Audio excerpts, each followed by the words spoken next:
All right, guys, so the second part in the calculating or the DIY macros guide, this one specifically is calculating your personal macros. And I don't believe it's going to be too long, so we're going to rip straight into it. Calculating macros. Step one, what you're going to need to do is calculate your daily calorie target first. Now, that is what we covered in presentation one, so if you haven't had a look through that presentation yet, be sure to go back and do that. It has all the in-depth information around how to actually calculate a calorie intake that's appropriate for you at your current daily activity levels and for whatever goal you have, whether that be weight maintenance, weight loss, or weight gain. So our example from the last presentation was a fat loss diet of 2,192 calories per day, and we're going to round that up to 2,200 for this presentation. So the macros must add up to this number. Your proteins, your carbohydrates, and your fats must all calculate up to this number of 2,200 to make sure it all evens out. So I'm going to pop this box in the corner here just to leave as a reference point. When we look at protein, the number of calories per gram of protein is 4. When we look at carbohydrates, the number of calories in each carbohydrate gram is also 4. And for fats, the number of calories per gram is 9. So fats is almost double or over double the calorie content. So keeping that in mind as we go through this, because we're going to need to use those numbers to calculate whether our macros have totaled the right amount of calories for the day, which for this example is 2,200. So that's step one. Step two, the first thing we always do when we look at calculating our own macronutrients is calculating the protein, because that's one of the most important parts of any body composition change, is ensuring that we have enough protein. And so we calculate that first to make sure it is our priority. So the collective agreement among researchers is that protein intake should be around 1.2 to 2 grams per kilogram of body weight for muscle growth adaptations, muscle growth, muscle retention, training performance, things like this. Aiming for 1.6 to 1.8 grams per kilo is probably optimal for most people. You can get away with less, and in some cases there can be an argument for more, such as very lean individuals in a long-term fat loss phase. But between that 1.6 to 1.8 is probably fine for most. So use your body weight and times it by 1.6 to get the grams of protein you're going to take in per day. So it's pretty simple. So the example we have is the 80 kilogram individual. 1.6 times 80 is 128 grams of protein per day. So that's the total number of grams of protein that you would eat on a daily basis. So that's pretty simple to calculate your protein. So if our calorie target is 2,200, our protein is then 128 grams times 4 calories. So remembering that each gram of protein has 4 calories. So we're going to multiply 128 by 4, and that gives our total calorie intake for protein.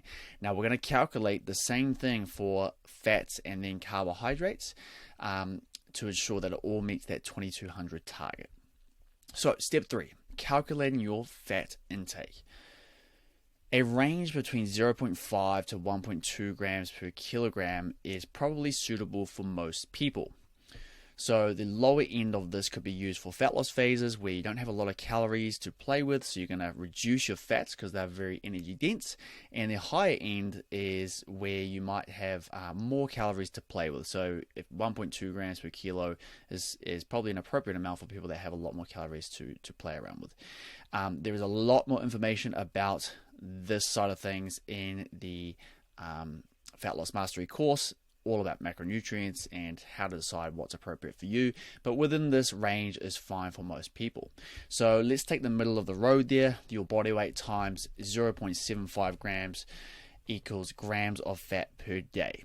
So the example is 80 kilograms times 0.75 equals 60 grams of fat per day. So that's pretty simple. We just choose a number that's appropriate for us between 0.5 to 1.2. 0.5 for people on a lower calorie diet, 1.2 for people on a higher calorie diet, and then we get an appropriate amount of fat per day. The reason we're setting fat second and not carbohydrate is because fats do have an essential role in the body for many different processes, and if we go too low, we start to really get into some problems long term. The same can't be said for carbohydrates. I'm going to cover that in just a moment. So I'm going to cover it now. Step 4, calculate the carbohydrates. So all that means for this one, it's really, really simple, is you fill out the rest of carbohydrates. So you've calculated your protein. Now we then calculate the fats, and then all the remainder of the calories that are left over is going to be your carbohydrate intake. So it's really simple. Now there are certain circumstances where we might set carbohydrate first before fat. For endurance athletes or really high performing athletes that need a lot of carbohydrates, we have to prioritize that. But for most people, generally filling out the rest of your calories with carbohydrates is a fine way to do things.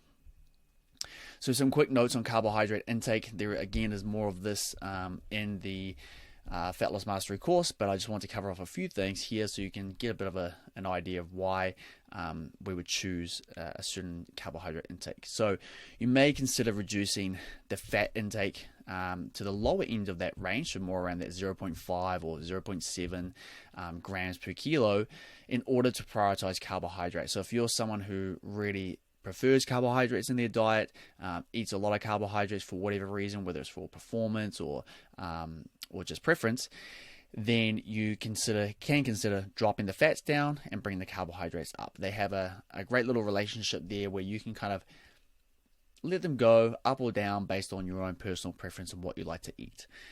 Also considering that most plant sources are carb based. Most if you're eating the predominantly plant-based diet or a vegan diet, then you're going to be having generally a lot more carbohydrates in your diet. So you want to consider that when choosing how much carbs to eat. And then also consider plant proteins are often higher in carbohydrates. For example, your legumes and your grains.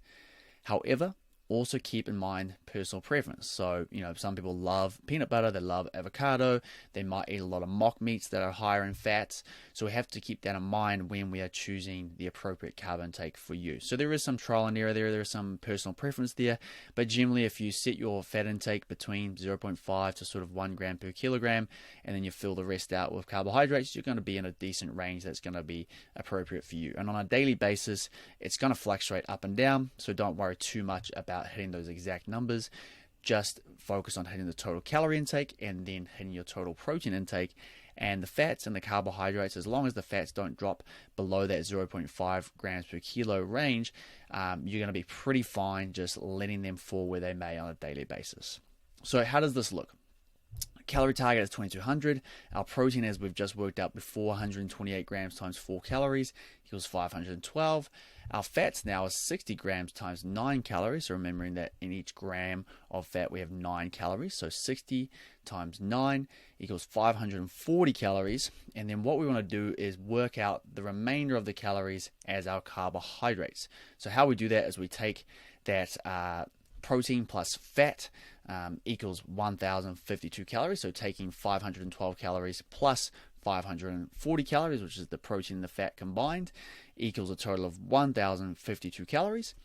Then we're going to make sure we take that daily calorie intake of 2200 calories that we've already set for ourselves, and we're going to subtract the protein and the fat calories from that, which is 2200 calories minus 1052 calories, and then we get the remainder. The calories that are left over are our carbohydrates, and we know that in each gram of carbohydrate we have 4 calories per gram.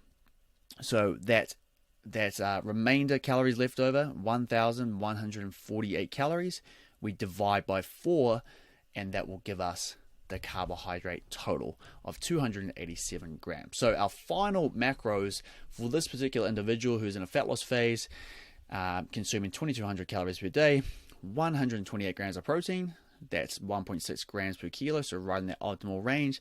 60 grams of fat, that's 0.7 grams per kilo, so again right in the optimal range for fat intake.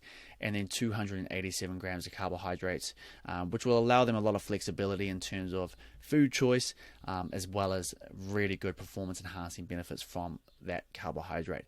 So that's pretty much it. There's a fair bit there, but what you can do is go back and take this in slow time, enter in your own personal numbers, taking into account presentation 1 for your calorie intake, and then entering in your numbers for your own body weight here to calculate your protein, your fat, and then your carbohydrates, and that'll give you your macros for a daily basis. Now, obviously, over time, these will change, but for now, this is a really good place for you to start.